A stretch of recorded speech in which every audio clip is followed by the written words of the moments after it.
हरि ओम शांताकारं भुजगशयनं पद्मनाभं सुरेशं विश्वाधारं गगनसदृशं मेघवर्णं शुभांगं लक्ष्मीकान्तं कमलनयनं योगी विद्यार्णगम्यं वन्दे विष्णुप्रियं सर्वलोकैकनाथं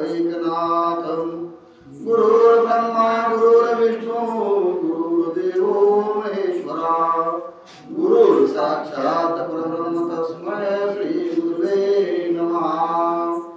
अलंकारपुरी पुण्यभूमि पवित्र तिथि नादतो ज्ञान राजा सुपात्र दयाटवितावळे महापुण्य राशी साष्टांग नमस्कार करीत गुरु ज्ञानेश्वरासी कुंडलिकावतार विठ्ठल श्री ज्ञानदेव तुकाराम सीताकांत स्मरण जय जय राम महारुद्र हनुमान की जय। श्री रामचंद्राय नमः श्री गणेशाय नमः।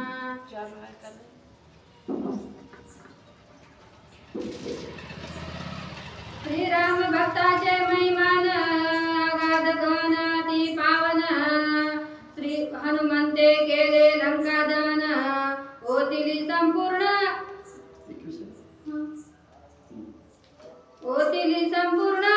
सुवर्णाची। ग्रंथकर्ते या ठिकाणी सद्गुरूंना नमस्कार करून कथेला सुरुवात करू लागले। त्यावेळेस सांगू लागले हनुमंतानं काय केलं काय नाही सगळे लंकेला दहन केलेलं आहे आणि त्यानंतर लंकेचं काय झालं आणि कसं झालं। जी लंका होती सोन्याची होती तिची राख रांगोळी कशी केली हा सगळा वृत्तांत ग्रंथकर्त्याला सांगितलेला आहे। आणि आता जो वृत्तांत आहे तो काय आहे गजाचा वृत्तांत या ठिकाणी सांगू लागलेले आहे। राम भक्त करती कंदन ते कंदन होय सुख संपन्न ऐसे भक्तीचे महिमान कृपा संपूर्ण श्रीरामाची।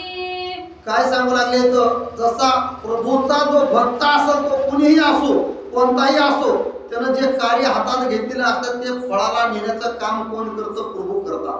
आशीर्वाद हा प्रभूचा असतो मग तसा प्रभू श्रीरामाचा आशीर्वाद या ठिकाणी हनुमंताला दिलेला असल्यामुळं हनुमंताच्या अंगामध्ये भरपूर अशी ताकद झाली आणि त्या सामर्थ्यावर हनुमंतानं पूर्ण ही लंका या ठिकाणी जाळून टाकलेली आहे। म्हणून राम नामाशिवाय पर्याय नाही। राम नामामध्ये जी ताकद आहे ती कशातच नाही असं या ठिकाणी सांगू लागले। हनुमंते जाळिले लंकेची नवे काळी कोळसामसी सुवर्ण होतिले तोपासी प्रीत प्रभेची शोभत। हनुमंतानं काय केलेलं आहे की लंका होती लंका पूर्ण जाळली मग जाळल्याच्या नंतर काय होणार आहे कोळसाच होणार आहे ना। मग ही सोन्याची लंका पूर्ण कोळशासारखी त्या ठिकाणी झाली आणि जे सुवर्ण होतं जसं ओतल्यावर कसं तयार होतं तशी ही जी लंका आहे ती लंकेमध्ये पूर्ण पिवळं ही सोनं आहे ते सगळं पातळ होऊन गेलं तिथं दाखवत आहे।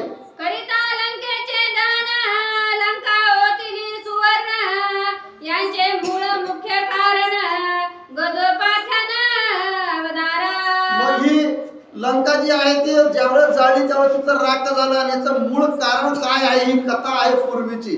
ती कथा काय झालं होतं कसं झालं होतं तर पूर्व गज होता म्हणजे हत्तीचं जे आहे ती संभाषण या अध्यायामध्ये या ठिकाणी ग्रंथकर्ते सांगू लागलेले आहे।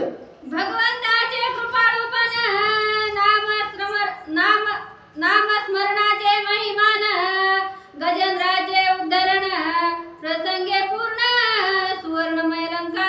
सुवर्णमय लंका जी आहे ती कसं आहे गजेंद्राचं उद्धारण या ठिकाणी होणार आहे। उद्धार या ठिकाणी या गजेंद्राचा म्हणजे हत्तीचा होणार आहे। अशी ही कथा जी आहे ती पूर्ण हनुमंताच्या पासून पुढे झालेली म्हणजे नामस्मरण जेवढं घेतलेलं आहे आणि हनुमंताने ही लंका जाळलेली आहे। मग याचं पूर्व कथा कुठं आहे या गजाच्या ठिकाणी आहे असं या ठिकाणी सांगू लागलेले आहे। कुंडली वरदारी विठ्ठल श्री ज्ञानदेव तुकाराम सीताकांत स्मरण जय जय राम महारुद्र हनुमान की जय।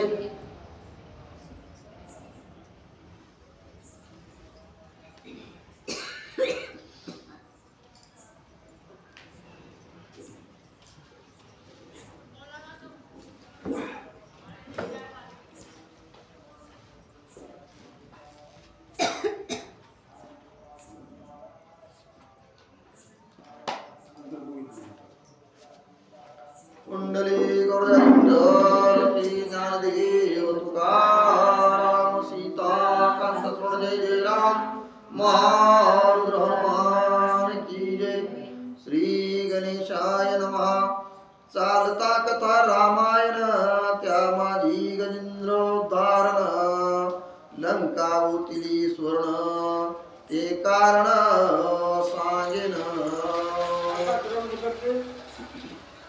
सांग लोकांना काय सांगतात लंका पूर्वी सोन्याची का होते सोन्याची कशी होते आणि हनुमंताने ज्यावेळेस ही लंका जाळी खरं पण सोनं जळालं का लंकेमध्ये सोनं जळालंच नाही।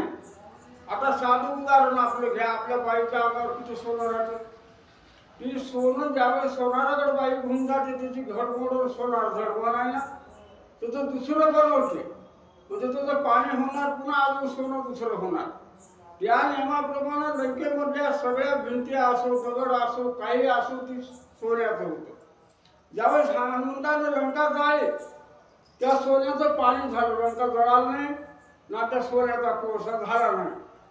ही इथपर्यंत कथा आली असताना ही लंका बुड कशी झाली त्याच्यामध्ये गजेंद्राने काय केलं गजेंद्राचा उद्धार कसा झाला ह्याच्याबद्दल आता बुडातून कथा कोण ग्रंथकर्ते सांगत आहे। जो योगियाचा योगाग्रणी जो ब्रह्मचर्याश्रमणी जो ज्ञानियाचा मुकुटमणी तो श्री शकुमुनी सांगत। आता काय शुकमुनी शुकमुनी ही जी सगळ्या योगामध्ये सगळ्या तपस्या करणाऱ्या ऋषीमध्ये आणि जेवढे साधू संत जेवढे जी पूर्वी होऊन गेले त्यांच्यामध्ये सगळ्यात बुद्धिमान आणि हुशार कोण होते शुकाचार्याने ही कथा सांगितलेली। नाथ महाराज काय म्हणतात मी माझ्या पद्धती सांगत नाही शुकाचार्याच्या मुखामधून जी शब्द ऐकले जी शुकाचार्याने ह्या लंकेची आणि गजेंद्राची कथा तीच मी ह्या ठिकाणी तुम्हाला सांगत आहे। जो का वैराग्याचा निधी ज्ञान विज्ञानाचा उदधी जो का सद्बुद्धीची बुद्धी तो शुक त्रिशुद्धी बोलत। आता त्रिशुद्धी नाव दिलेलं शुकाचार्याला। शुकाचार्य म्हणजे आपल्या ह्या जगामध्ये तीनच ब्रह्मवेते एक शुकाचार्य हे ब्रह्मवेता आहे असे दुसरे दोन ब्रह्मवेते त्याच्यापैकी ह्या शुकाचार्यानं आपल्या बुद्धीनं जे सांगितलेली आहे कथा त्याच्यामध्ये मी थोडा सुद्धा बदल करणार नाही। जो पांडव कुळी कुलदीपक कौरव कुळी कुलनायक श्रोता परीक्षिती त्यात पोतक श्रवण चातक कथार्थी। आता नाथ महाराज एवढं हुशार असो नाथ महाराजांना आपलं भांडवल आपलं मोठेपणा काय झाकून आमच्यासारख्या शहाण्याला दोन शब्द येतात पण आपलाच मोठेपणा सांगतात पण या ठिकाणी नाथ महाराजांना सविस्तर आपलं झाकून ठेवलं आणि काय म्हणायला सुरुवात केलं जी शुकाचार्य पुण्या काळामध्ये झाले ज्यावेळेस कौरव आणि पांडव होते कौरव पांडवाच्या पुढे कोण राजा झाला सगळे कौरव मेले पांडव मेले आणि त्याच्यामध्ये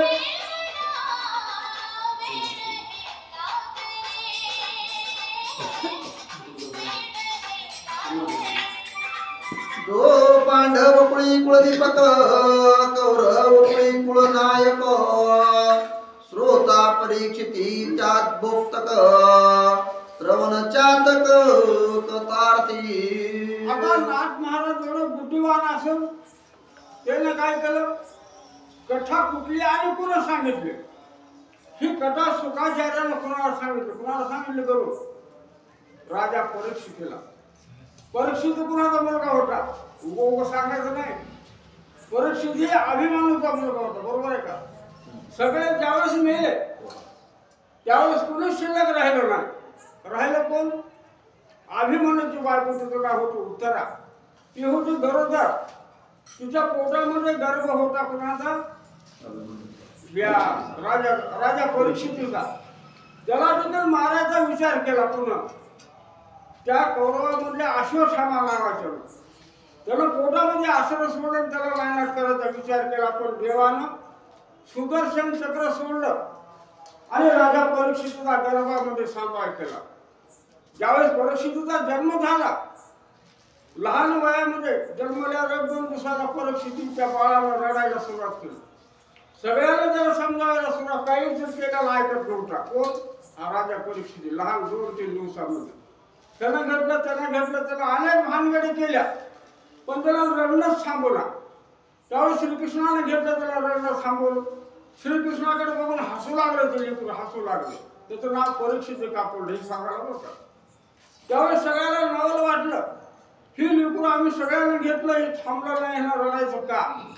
त्यावेळेस श्रीकृष्णाने सांगितलं, ह्याचा मी गर्भामध्ये सांभाळ केला, म्हणून मी घेतल्याबरोबर ह्याला थांबलो. ह्यानं गर्भामध्ये बघितलं आणि माझी परीक्षा घेतली, म्हणून त्याचं नाव परीक्षित ठेवलं. एवढा हा परीक्षित राजा हुशार होता. त्या परीक्षित राजाला सुखाचार्य कथा सांगतात, ती आपण ऐकली. आलं वा. त्या परीक्षिती कारण गजेंद्राचे उद्धरण, श्री शुक सांगे आपण वस्ती स्थान गजाचे. आता ही गज म्हणजे हत्ती. ह्या हत्तीनं काय भानगड केली? हत्तीचा उद्धार कसा झाला? लाट महाराज म्हणतात, ही माझ्या मनानं मी कथा लिहिलेली नाही, माझ्या मनानं सांगत नाही.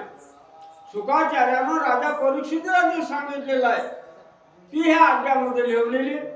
तर ऐकणाऱ्यानं सगळ्या अंगाचे कान करून ऐका. इकडून ऐका, इकडं सोडून द्या, घराला ते काम असं नाही सांगायला. त्रिकुट नामागिरीवर योजने युक्त 10 सहस्र, गंडकी पासोरी क्षीरसागर, एवढा थोर पर्वत. आता त्रिकुट नावाचा पर्वत म्हणजे लंका चालू. ते किती योजन? म्हणजे 400 कोस सांगितलं होतं गेले. 10 सहस्र म्हणजे एवढंही विस्तीर्ण भाग, आणि ह्याच्यामध्ये सगळ्या नद्या आल्या, त्याच्या बाजूला समुद्र आला. ह्या ठिकाणी पुढे आता वैमध्ये काय सांगतात? जे तुकी पृथ्वीवरी विस्तार, ती तुका उंच 10 सहस्र, त्रिकुट नामा त्रिशिखर, गिरीवर शोभत. आता त्रिकुट नावाचा जो पर्वत आहे ते किती उंच सांगितलं? सगळ्या जगामध्ये दुसरा पर्वत एवढा उंच नाही ह्याच्यापेक्षा, म्हणजे त्रिकुट पर्वतापेक्षा. आणि तुझा विस्तार किती आहे? ह्या पृथ्वीच्या समान त्याचा विस्तार. अशा आवाढव्य पर्वताच्या बाजूला काय झालं? नाना रत्नांच्या खाणी, नाना धातूची आभरणी, निर्मळ जळाची श्रेणी, सरे पुष्करणी तेने भरती. आता त्रिकुट हे एक मोठा पर्वत झाला. पर्वत आपण जसं ते जांभूळचा माळ म्हणतो ना, असं एक पर्वत असेल त्या काळामध्ये. आता त्या जांभूळच्या माळावर अनेक वनस्पती आहेत. मग तू झाडाचा पाला खाणार, काहीतरी रोग कमी होणार, अशा भानगडी आपण ऐकतो ना. या नियमाप्रमाणे ती त्रिकुट पर्वताच्या आजूबाजूला काय काय होतं? स्वच्छ निर्मळ असं पाणी होतं. एक झालं. पुन्हा धातूमध्ये सोनं निघणारं तिथं माती होती किंवा सोनं निघत असो. पुन्हा तसं सगळं हा पर्वत.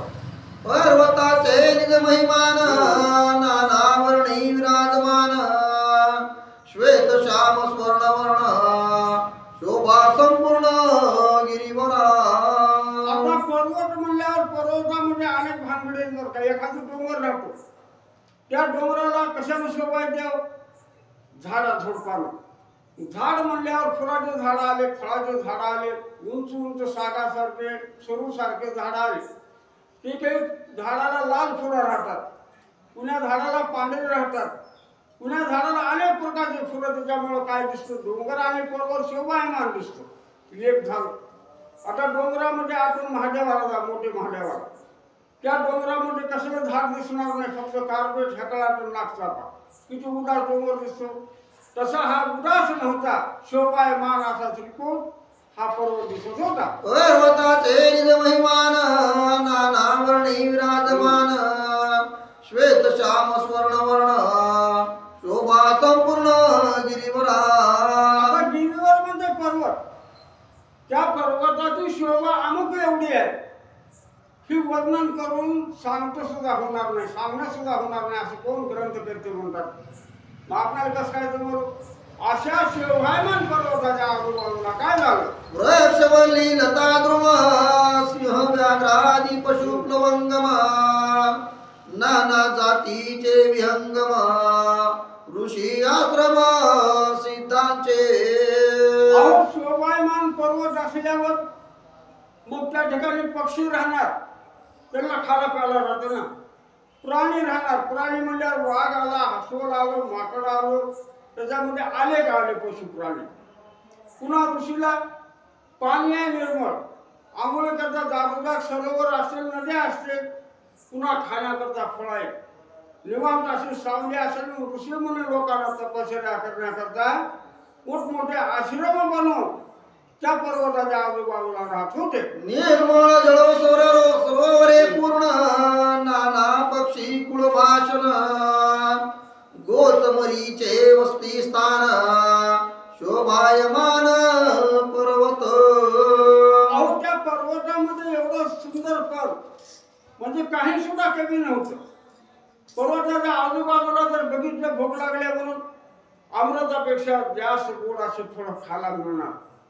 सुवास घेण्याकरता सुवासिक फुलाचं झाड आहे, जिकडे बघावं तिकडं निर्मळ आहे, पाणी पिण्याकरता निर्मळ. अशा ह्या पर्वतामध्ये ऋषी मुनी शांत अशा रीतीने आश्रम बांधून होते. स्वर्ण ताम्र रौप्य खानी लोह निपजे लोह पाशानी नाना धातू प्रवाह श्रेणी पर्वतातुनी प्रसवती. आता किती म्हणून त्या पर्वताचं वर्णन सांगू लागले. त्या पर्वतावर पाणी होतं, फुलं होते, झाडं झुडपं हे सांगितलं. पुन्हा त्या पर्वतामध्ये सोन्याच्या खाणी होत्या. मग सोन्याच्या खाणी आपण जर बघितल्या असं आपण तेव्हाच पकड आणला असतो. पुन्हा तांब्याच्या खाणी, पितळाच्या खाणी, लोखंडाच्या खाणी, म्हणजे त्या पर्वतामध्ये कमी अशी कोणती गोष्ट नव्हती. जया पर्वताची दरी जे लागली गंडके गिरी वने उपवने अति सादरी नाना वृक्षातरी गंभीर. आता एवढा मोठा आवाढव्य पर्वत आणि त्याच्यामध्ये एक दरी होती. बरोबर दरी, त्या दरीचं नाव काय सांगितलं? गंडके नावाची दरी. त्या दरीमध्ये पाणी पुष्कळ, फुलाचे झाड, फळाचे झाड अशी शोभायमान. त्या दरी बघितल्यावर माणसाला आनंद वाटत होता. जे देखता उपवन विश्रांती ते पावे मन छाया शीतळ सुगंध पवन कोकिळा पूजन सुखकारी. आता त्या पर्वतामध्ये जी दरी होती त्या दरीचं नाव काय सांगितलं? गंडकी. मग तिच्यामध्ये जर आपल्यासारखा कुणीही माणूस गेला तर त्याचं मन बाजूला लगत नव्हतं म्हणून सांगितलं. कारण का? पिण्याकरता थंडगार पाणी होतं, बसण्याकरता थंडगार सावली होते, खाण्याकरता चांगले चांगले फळं होते. मग एवढं असल्यास माणसाला जर वाटत असं रम्य ठिकाण पुढं काय झालं? सर्व ऋतूचे कायतन सर्व ऋतूंचे फळ पुष्पदान त्यावनी सदा सुख संपन्न क्रीडास्थान अप्सरा. आता सर्व ऋतू, ऋतू म्हणजे ऋतूमध्ये प्रकार किती येतात? किती आहेत? आता ही हिवाळा ऋतू आहे, ह्याच्या पुढला काय येणार? उन्हाळा येणार. ह्याच्या अगोदर झालेला काय? पावसाळा. आता पावसाळ्यामध्ये पुन्हा झाडाला फळ येते का नाही? आता हिवाळ्यामध्ये आंब्याला आंबे लागणार, जांभ येणार, बोर लागणार, हे सगळ्या भानगडी या ऋतूमध्ये आहेत ना. पण त्या गंडकी नावाच्या जंगलामधल्या दरीमध्ये ही ऋतूचा आणि झाडाचा अर्थ संबंध नव्हता.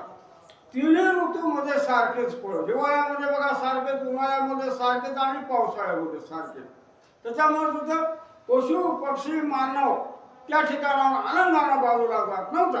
अमृता परीस फळे सुस्वाद कस्तुरी सुगंध मलया नीळ सुस्वर सुबंध क्रीडती आनंदे अप्सरा. आता एवढं नंदनवन जे इंद्राचं आहे कुठं? अमरपुरीला. त्या नंदनवनाला लाजविणार ह्या गंडकीच्या दरी खोऱ्यामध्ये झाडं झुडपं आणि वन होतं. त्याच्यामध्ये आपण माणसं जर जाऊ माणसं सामान्य राहू, मग ती स्वर्गामध्ये अप्सरा जे होत्या ना त्या अप्सरा जर ह्या गंडकी नावाच्या दरीमध्ये त्या वनामध्ये आल्यावर त्याने सुद्धा मनानं आणि आनंदानं राहायला सुरुवात केली. कृष्ण सारूपे कृष्ण भ्रमर सुमनी प्रवेशोनी सादर आमोद सेविती सुख सार केवी केशर कुचंबे. आता केशर बोलतो. केशर नुसतं आपण नाव केशरच ऐकले. केशर बघायला लागलं आणि केशराचा सुवास कसा आहे ते आपल्याला माहित सुद्धा नाही. आता कस्तुरी केशर आणि कस्तुरी आला ना. ही कस्तुरी कुठं आहे? हरणाच्या बिंबीमध्ये आहे. हरणाच्या बिंबीमध्ये जे कोण बघितली बी नसत, फक्त आपण नाव ऐकलं ना. एवढा सुवास कुठं आहे? त्या वनाच्या ठिकाणी आहे. असं रम्य असं वन बघून पुढं काय झालं? वृक्ष शोभती देवतरू पाटली परिजातक मंदारू संतानाधिक कल्पतरू वृक्ष विस्तारू चंदनादी. आता त्या पर्वताच्या दरीमध्ये ही आपल्यासारखे इकडले चंदन नाही. मल्यागुरू नावाचे चंदन आहेत. मल्यागुरू त्या झाडाचं काय विशेष महत्व आहे? आता आपण काय म्हणतो चंदनाचा वास होतो. या झाडाला आपण तोडाचा वास आपल्याला येत नाही. पण मल्यागिरी नावाचं जे झाड राहतं चंदनाचं, त्याच्याहून जाणारा वारा, ती वारा देखील सुवासिक होतो. सुवासिक. आणि आपणाला अर्धा कोसपर्यंत त्या झाडाचा सुवास येतो. असे मल्यागिरीच्या थाटीच्या अरण्यामध्ये. आता आपल्याला कल्पतरू कुठं आहे? स्वर्गाच्या ठिकाणी आहे. पण कल्पतरूचे झाडं त्या दरीमध्ये होते. एवढं पुण्यवान आणि पावन त्या पर्वताचा आणि दरीचं कोण नाथ महाराज वर्णन करून सांगू लागले. चंदन चंपक हरिचंदन च्युतवन अशोकवन खरदुरी वन तालवन नंदन वन सम शोभत. त्या वनामध्ये कोणतं फळ नाही असं नाही. एक एक झाडाची छाटे लागले की सगळे खाकरचे झाड किती बी खा. एक एक लागले की नारळाची झाड, की नारळ किती बी खा. लागले की सगळे आंब्याचे झाड, लागले की चिकूचे झाड, लागले की जांबाचे झाड, किती बी खा आणि आनंदाने थंडगार सावलीला बसा. राय केळी सोन केळी मग मगिती कर्पूर करतळी गडगडीत नारी केळी शोभावन फळी समवेत.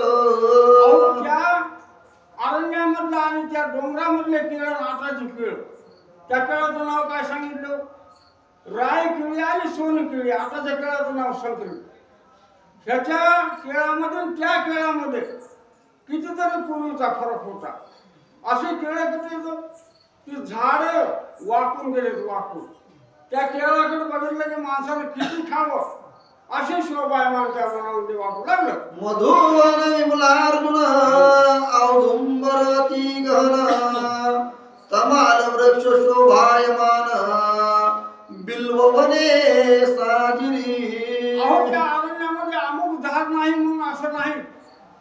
आता आपल्याला देवाची पूजा करायला बेलाचं झाड हुडकावं लागतं कुठतरी जाऊन आणि तिथून बेल आणावं लागतं. पण असंख्य असे बेलाचे झाड आहेत. बेलाचे झाड. आता उंबर आपल्याकडे कुठं तरी आहे उंबर. पण त्या दरीमध्ये पुष्कळ असे उंबराचे झाड आहेत. पुन्हा मोठमोठे उंच उंच असे अशोकाचे झाड आहेत. त्याची निर्मळ अशी सावली, त्याच्यामुळे शोभायमान दिसू लागलं. द्राक्ष मंडप शोभायमान जांभुळी वृक्ष एक समान इक्षुदंड श्वेत कृष्ण रस उलोन स्रवत पये. आता ह्या ओळीमध्ये काय सांगितलं? नुसतं ऐकूनच पोट भरायचं काम. ऐकूनच. आता इक्षुदंड म्हणल्यावर काय? ऊस आहेत. ऊस. त्या ऊसाचे वनाचे वन आहे. बागाची बाग आहे. ही आंबोरात आपण विकत घेतो ना आंबोर. तिथं आंबोराला पशु पक्षी खात नाहीत. एवढे अमृतापेक्षा जास्त चविष्ट आणि गोड खाण्याकरता आंबोर आहे. घ्यायचं का? खंड गहीन बदरी रसाळी आवळी वृक्षराय आवळी फणस मगमदिती पळी मधुक वृक्षांतळी फळ शोभा पेचू मंद सुशीतल सकळ व्याघ्री निरसी सबळ गुंगुळ वृक्ष सेव सोहन सरळ वट पिंपळ पलाश निंबोनी नारिंगी पोपळी राय निंबोनी चारी विषाणी कपित्यवनाची नवाळी वर्तुळ परिपक्व कोरंटे जेविका केविदार वटवृक्षा टावणी थोर श्वेत पित पुष्पी सुंदर आणि बिदपुर मातुलंगे सूरभी वृक्ष ठेवदार बल्लात विक्ती वृक्ष विस्तार इंगुदी वृक्ष अपार फळ संभार बहुपुष्पी ऐशा वृक्षाच्या जाती असंख्यात नेनो किती तेने शोभा पर्वती ऋषी वसती मुनी सिद्ध श्री ज्ञानदेव तुकाराम सीताकांत जय राम महारुद्र हनुमान की जय.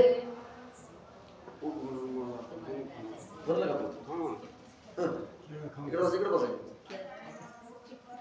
कुंकड पोहोचो ना गेला म्हणून हा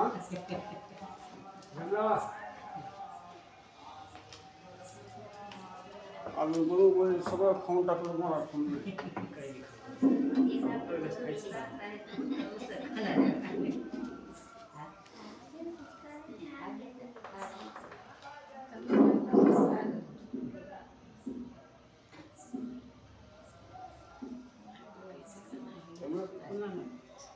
कुंडली गौरधारी विठ्ठल श्री ज्ञानदेव तुकाराम सीता कांत स्वर्ण जय जय राम महारुद्र हनुमान की जय.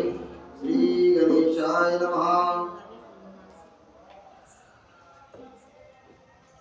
त्यागिरी कंदराचे ठाई एक अगाध सरोवर पाही ते तिच्या जळा मर्यादा नाही पूर्ण तो ठाई परिपूर्ण.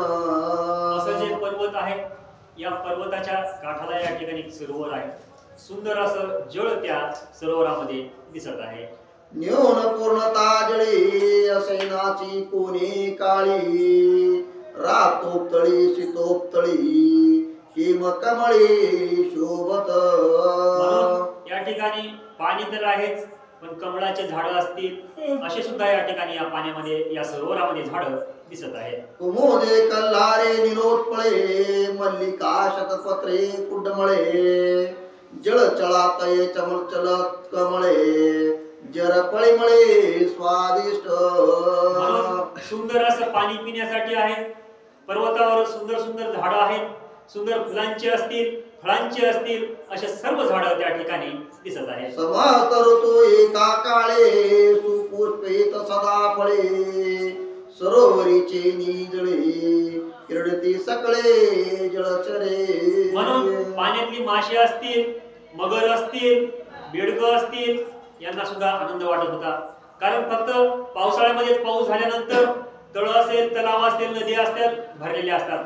पण या ठिकाणी 12 महिने सुंदर स्वच्छ पाणी असल्यामुळं खाण्यासाठी व्यवस्था असल्यामुळं हे सर्व प्राणी सुखी नांदत आहेत. सरोवरी जळचर मत्स्य कच्छ पर्वताकार त्यासी ग्रासी ऐसा नक्र थोरा थोर गजगृह. म्हणून या पाण्यामध्ये मोठमोठे मासे असतील मोठमोठे प्राणी असतील त्याचबरोबर मोठी अशी एक मगर आहे. या सरोवरामध्ये मोठी मगर मासे आणि प्राणी सुद्धा या ठिकाणी राहत आहेत. तेची वने वसे गजेंद्र तेची सरोवरी वसे नक्र दोघासही पूर्ववैर अति दुर्धर ब्रह्मशापे. म्हणून या वनामध्ये या पर्वतावर एक हत्ती आहे तो देखील शापित आहे. या पाण्यामध्ये मगर आहे ते देखील शापित आहे.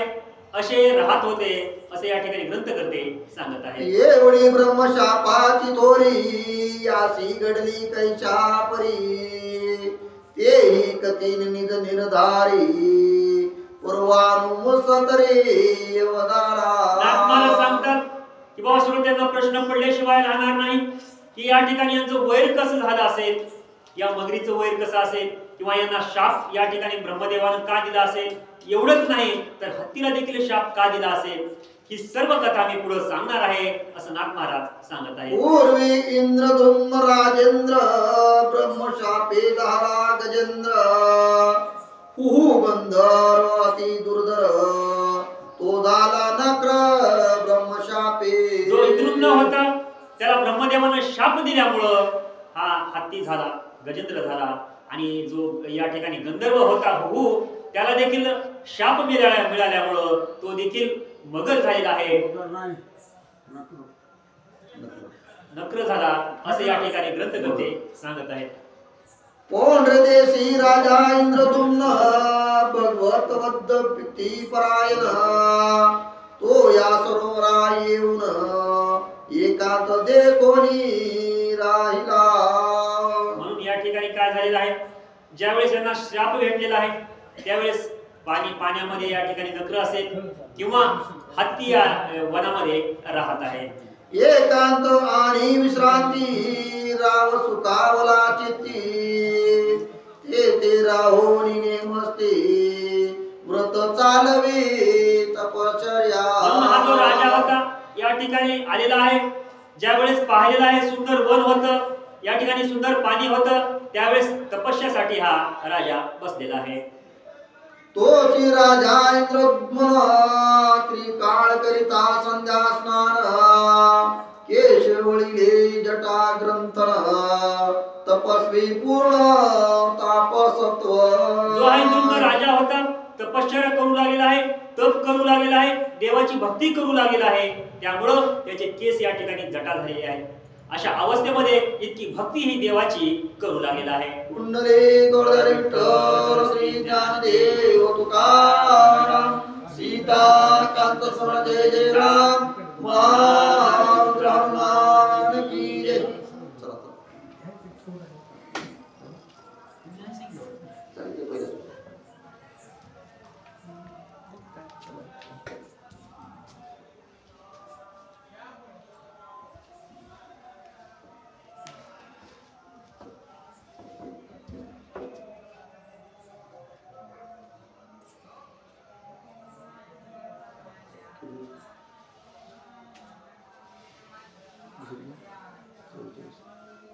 कुंडलिका वरदारी विठ्ठल श्री ज्ञानदेव तुकाराम सीता कांत स्मरण जय जय राम महारुद्र हनुमान की जय.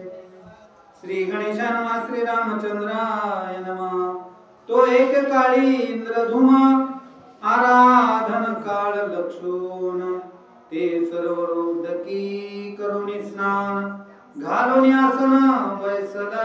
जो हा इंद्रद्युम्न होता या ठिकाणी अंघोळीसाठी या सरोवरामध्ये गेलेला आहे, अंघोळ केलेला आहे आणि अंघोळ घालून या ठिकाणी आसन घालून तपश्चर्यासाठी बसलेला आहे. तेच काळी अगस्ती मुनी आला निशेसी परिवारोनी राये अभियुक्त स्थान न करुनी बैसलासनी ध्यानस्थ. म्हणून त्याच वेळेस काय झालेलं आहे, अगस्ती मुनी देखील आलेले आहेत. ज्यावेळेस अगस्ती मुनी आलेले आहेत, सरोवरामध्ये गेलेले आहेत, आंघोळ करू लागलेले आहेत किंवा बाहेर येऊ लागलेले आहेत, त्यावेळेस प्रद्युम्न जो होता तो अगस्ती मुनीला नमस्कार सुद्धा केलेला नाही, हे अगस्ती मुनीनं पाहिलेलं आहे. तेच काळी ऋषी येता देखोनी रावे सांडिला उपयुक्षुणी नाही नमनना आतुस्थानी बैसला ध्यानी ध्यानस्थ. म्हणून जो प्रद्युम्न होता तो बसलेला आहे, पुढून ऋषी आलेले आहेत पण ऋषीला पाहून देखील न पाहिल्यासारखं केलेलं आहे, त्यांना नमस्कार सुद्धा घातलेला नाही. असं ज्या वेळेस यानं हे कृत्य केलेलं आहे हे अगस्ती मुनीनं पाहिलेलं आहे. साधू सर्वांगी चैतन्य घन त्यासीन भगता धरी ध्यान ते ध्यान नवे परम विघ्न आद्यपतन ध्यान गर्वे. म्हणून या प्रद्युम्नला काय वाटलेलं आहे की गर्व आलेला आहे, इंद्रद्युम्नला गर्व आलेला आहे, साधूला पाहिलेला आहे पण नमस्कार केलेला नाही. स्वतः मी किती तपश्चरी आहे की मी देवाचा किती या ठिकाणी भक्ती करतो की किती तपश्चर्या करतो की म्हणून साधूला दुर्लक्ष या इंद्रद्युम्न केलेला आहे. ध्यान गर्व ज्याचे ठाई ज्ञान गर्वे जो उताना पाही विद्या गर्वी मुसमुस देई तो नर पाही अध्यपाती. म्हणून असे जे असतात ते अंधपतनाला गेल्याशिवाय राहत नाहीत. थोडस ज्ञान आलं की माझ्या एवढा हुशार कोणी नाही, माझ्या एवढा शहाणा कोणी नाही, असं केल्याशिवाय राहत नाहीत. पण यांना माहिती नाही की बाबा साधूचं या ठिकाणी दर्शन घेतलं पाहिजे, किंवा जे काही असतील पण जे ज्ञानानं मोठे असतात त्यांना देखील त्यांचा देखील आदर केला पाहिजे. पण हा आदर या राजाने केलेला नाही. म्हणून ऋषीमुनी काय करत आहेत? साधू सच्चिदानंद व्यक्ती ध्यानी कल्पानिक मूर्ती साधूपेक्षा ध्यान प्रती ते अद्यपाती ध्यान गर्वे. म्हणून साधूचं जे दर्शन करत नाही, की साधूला कोणी नमस्कार करत नाही, की जे ते त्याची अवहेलना करतात, अपमान करतात, ते अंधपतनाला गेल्याशिवाय राहत नाहीत. म्हणून हे देखील अंधपतनाला गेल्याशिवाय राहणार नाहीत असं देखील ग्रंथकर्ते सांगत आहेत. उपेक्षोनी साधू सज्जन जो साक्षेपे आदरी ध्यान ध्यान नव्हे ते नागवान आपण आपण नाडिले. साधूला पाहायचं पण न पाहिल्यासारखं करायचं, आणि असं जर केलं तर नरकाला गेल्याशिवाय राहणार नाही, अंधपतनाला गेल्याशिवाय राहणार नाही. हे तुमची भक्ती नसून हे एक प्रकारचं ढोंग आहे असं देखील सांगत आहेत. ध्यान ब्राह्मणी नाही ब्रह्मभाव भूती नाही भगवत भाव त्याचे ध्यान चित्त वाव आला पाव ध्यान गर्वे. म्हणून फक्त आपण साधू दाखवायचं की मी तपश्चर्या करू लागलेला आहे, किंवा मी ध्यान करू लागलेला आहे, मी भगवंताची प्राप्ती करण्यासाठी मी या ठिकाणी नमन करू लागलेला आहे. पण असं असताना देखील आपल्यामध्ये एका प्रकारचा ढोंग असेल. कारण जे ज्ञानवंत असतात, जे या ठिकाणी साधू असतात, जे संत असतात, त्यांचा अपमान आपल्याकडून नाही झाला पाहिजे याचा देखील आपण लक्ष घेतलं पाहिजे. पण असं या ठिकाणी न करता हा राजा आपल्या मनामध्ये गर्व धरून बसलेला आहे. ब्राह्मणी नाही ब्रह्मत्व भक्ती ना भगवत भाव सर्व भूते रायाची कोटी ध्यान स्थिती येणे अगस्ती पोपला. ज्यावेळेस अगस्ती मुनीला कळून चुकलेला आहे, हा जो राजा आहे मुद्दाम माझ्याकडे दुर्लक्ष करू लागलेला आहे, मुद्दाम डोळे झाकू लागलेला आहे, मला तर पाहिलेलं आहे पण न पाहिल्यासारखं केलेलं आहे असं ऋषीमुनीला कळालेलं आहे. राजा सावध भगवत ध्यानी परिउपेक्षा साधू सज्जनी परम विघ्न ध्यानी स्वानी देखुनी मुनी कोपला. अगस्ती मुनीला राग आलेला आहे, मला पाहिलं, साधूला पाहिलं, मुनीला पाहिलं पण न पाहिल्यासारखं केलं आणि डोळे झाकले याचा राग अगस्ती मुनीला आलेला आहे. रायाचा झडे ध्यानाभिमान परम भगवत प्राप्ती पावे पूर्ण ऐसी कृपा अनुलक्षुण शाप वचन देत असे. जे संत असतात, सज्जन असतात, ते हिताचं कार्य करण्यासाठी तत्पर असतात. म्हणून आपल्याकडून जो शाप जातो तो याच्या हिताचा असला पाहिजे, या राजाच्या हिताचा असला पाहिजे हे ध्यानात ठेवलेलं आहे. आपण जो शाप देणार आहे त्यामुळं या राजाला काय होईल तर भगवंताची प्राप्ती करण्यासाठी हा धावा करेल याचं देखील लक्ष ठेवलेलं आहे.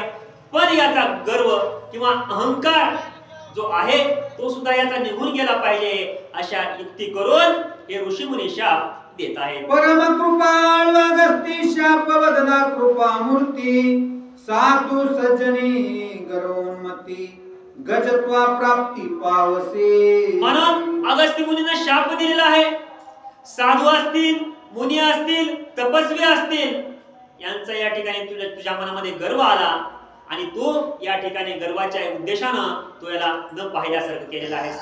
यांचा अपमान तुझ्याकडून झालेला आहे, म्हणून तू या ठिकाणी हत्ती होशील असा शाप देखील दिलेला आहे. साधू सज्जनी गरोन्मत तू तो होसी गजोन्मत ऐसे अगस्ती जो बदत गजत्व प्राप्त रायासे. ज्यावेळेस अगस्ती मुनीने शाप दिलेला आहे की बाबा तुला अहंकार होता, मान होता ना, मग आता तू कसा होशील, उन्मत असा हत्ती होशील असा देखील शाप अगस्ती मुनीनं दिलेला आहे. ब्रह्मयाची भक्ती साधू सज्जनी ध्यानमत राया गजत्व प्राप्ती मुनी. ब्राह्मणाची भक्ती साधू सज्जनी मदोन्मती रायासी गजत्वाची प्राप्ती मुनी अगस्त्येचे निशापे. म्हणून ज्यावेळेस अगस्ती मुनीने शाप दिलेला आहे ते ब्रह्मशाप म्हणजेच या ठिकाणी ऋषीच्या मुखातून शाप निघालेला आहे आणि हा शाप या राजाला लागलेला आहे. ज्यावेळेस शाप लागलेला आहे तात्काळ हा राजा या ठिकाणी काय झालेला आहे, नरदेहाचा हत्ती देह याला आलेला आहे. ब्राह्मण शापाती दुर्धर तेची वनी तो राजेंद्र झाला उत्तम गजेंद्र बळोद्गार महाबळी. ज्यावेळेस शाप दिलेला आहे, राजा होता पण राजेंद्र होता, पण शाप दिल्याबरोबर गजेंद्र झाला, हत्ती झाला. एवढं सामर्थ्य या अगस्ती मुनीच्या या ठिकाणी या वाक्यामध्ये किंवा वचनामध्ये दिसत आहे. ऐसे इंद्रदुमाची गती हो गंधर्व याच रीती ब्रह्मशापाची निप्राप्ती नकरत्व स्थिती पावला. अशाच प्रकारे या राजाला शाप भेटला, पण जो गंधर्व होता तो देखील उन्मत्त होता, त्याला देखील या ठिकाणी कोण ऋषीने शाप दिलेला आहे. तेच सरोवरी मध्यन काळी देव ऋषी करिता अंघोळी गंधर्व तेची काळी करी जळ केळी स्त्रियायुक्त. म्हणून ज्यावेळेस ऋषी असतील, देव ऋषी असतील, ज्यावेळेस या सरोवरामध्ये जात होते, आंघोळ करत होते, त्यावेळेस जो हा गंधर्व होता या ठिकाणी जाऊ लागलेला आहे, स्त्रियेचं रूप धरू लागलेलं आहे, किंवा या ठिकाणी चेष्टा करण्याचं किंवा यांना छळण्याचं कार्य करत आहे. देव ऋषी जळात उभा सूर्य सूक्त जपत हो गंधर्व जळी गुप्त येऊनी धरी ऋषी पाया. ज्यावेळेस ऋषी होते, तप करू लागलेले आहेत, सूर्याकडे पाहू लागलेले आहेत, सूर्य नमस्कार करू लागलेले आहेत, तेवढ्यामध्येच हा काय करायचा, जायचा आणि गपकन जाऊन ऋषींचा पाय धरायचा किंवा पाय ओढायचा. अशी टिंगल ऋषींची हा हो गंधर्व करत आहे. मगर जैसा उदकी येवोनी झोंबे एकाएकी तैसाच गंधर्वा विकी झोंबला तवकी ऋषी पायी. म्हणून जशी पाण्यामध्ये मगर असते आणि कुठला जरी प्राणी असला तरी मगर गेल्याबरोबर त्याला पटकन ओढते आणि खाऊन टाकते, त्याच प्रकारे हा गंधर्व होता. ऋषी गेल्याबरोबर त्यांच्या पायाला धरायचा, त्यांचे केस धरायचा किंवा कपडे धरायचा आणि ओढण्याचं कार्य करायचा. असं हे करत होता. त्यावेळेस ऋषींना राग आलेला आहे. पायी झोंबता सत्वर कोपोनी शापी ऋषीश्वर गुप्त रूपे जळचर होसी नक्र गजग्राहो. म्हणून ज्यावेळेस हा असा पायाला धरू लागलेला आहे, मगरीसारखा ओढू लागलेला आहे, त्यावेळेस ऋषींना राग आलेला आहे आणि ऋषीनं रागाच्या भरामध्ये शाप दिलेला आहेस. आमच्यासोबत अशी टिंगल करू लागलेला आहेस, छळ करू लागलेला आहेस, आमच्यासोबत पाप करू लागलेला आहेस, म्हणून तू नक्र होशील असा शाप सुद्धा ऋषींनी दिलेला आहे. ब्रह्मशाप ऐकोनी कानी गंधर्व इंद्रधूम दोणी उपशाप मागावया लागुनी कर जोडून विनविती. ज्यावेळेस ऋषीची टिंगल केली, ऋषीने रागाच्या भरामध्ये शाप दिला, त्यावेळेस या गंधर्वाला कळून चुकलं, आपण चूक केली पण या चुकीला माफी नाही, म्हणून ऋषीने मला शाप दिला. त्यावेळेस जो हा या ठिकाणी राजा असेल किंवा हा गंधर्व असेल, यांना ज्यावेळेस कळालं त्यावेळेस ऋषींच्या समोर आले आणि ऋषींना प्रार्थना करू लागले. त्यावेळेस ऋषी काय कृपा किंवा दया करत आहे. आमुचे आम्ही गरोन्मत्त ब्रह्मशाप झाला प्राप्त तुम्ही दोघे अति कृपावंत शापोन्मुक्त करावे. त्यावेळेस विनंती करू लागलेली आहेत, ऋषीवर्य माफ करा, आमची चूक झाली, आम्ही तुम्हाला न छळायचं होतं पण आमच्याकडून ते पाप घडलेलं आहे, कृपया करून आमच्यावर दया करा. त्यावेळेस ऋषीवर काय करत आहे, आम्ही दोघे अति अपराधी तुम्ही दोघे कृपानिधी तुम्ही अक्षोभगाध बुद्धी आम्हा शुद्धी उद्धरावे. अगोदर चूक केलेली आहे आणि नंतर माफी मागू लागलेली आहेत, याचना करू लागलेली आहेत, दया करा म्हणू लागलेली आहेत. कारण ऋषीवर्य संत तुम्ही आमचे मायबाप आहात, आम्हाला तुम्ही माफ केलं पाहिजे अशी विनंती सुद्धा दोघ जण करत आहेत. कृपया या शापामधून आम्हाला मुक्त करा असा सुद्धा विनंती या ठिकाणी दोघे जण करत आहेत. तुम्ही माय बापाहुनी आपता मी अपराधी अत्यंत दोघे कृपाळूजी समर्थ शापून मुक्त करावे. आम्ही अपराध केला, तुमचे आम्ही अपराधी आहोत, तुमचे आम्ही पापी आहोत, आम्हाला शिक्षा झाली पाहिजे, पण या शिक्षेतून आम्हाला काहीतरी सूट द्या, आम्हाला काहीतरी माफी द्या, कृपा करा, आमचे तुम्ही मायबाप आहात, आम्ही कुठं जावं अशी याचना या ठिकाणी हा राजा आणि हा गंधर्व करू लागलेला आहे. ऐसे कथा प्रार्थना कृपेने द्रवले दोघे जण वदते झाले उपशाप वचन सावधान अवधारा. म्हणून जे संत असतात, सज्जन असतात, ते दयेचा सागर असतात, त्यांना दया आल्याशिवाय राहत नाही. आपण किती जरी त्यांच्यासोबत पाप केलो, वाईट वागलो, तरी संत जे असतात ते माफ केल्याशिवाय राहत नाहीत.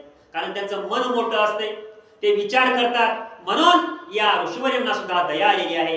यांनी आपल्यासोबत छळ केला, पण यांना आपण माफी केली पाहिजे.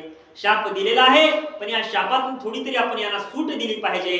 म्हणून अशी दया, अशी कळवळा या दोघा ऋषींना आलेली आहे. एक जळी एक स्थळी वैर व्हाल तुरबळी, युद्ध करिता जल कल्लोळी, तुम्हा वनमाळी पावेल. म्हणून उपशाप काय दिलेला आहे? उशाप, की बाबा आता हे शाप दिलेला आहे, हा तर परत घेता येत नाही. पण आता तुम्ही काय झालेला आहे, एक या ठिकाणी नत्र झालेला आहे आणि एक हत्ती झालेला आहे. पण ज्या वेळेस तू पाण्यामध्ये राहशील, तू वनामध्ये राहशील आणि तुम्हाला ज्या वेळेस काहीतरी तुमचं युद्ध होईल, त्यावेळेस तुमची सुटका यातून झाल्याशिवाय राहणार नाही, असा देखील उशाप ऋषींनी दिलेला आहे. कुंडलिकावरधारी विठ्ठल श्री ज्ञानदेव तुकाराम सीता कांत समर्थ जय श्रीराम महारुद्र.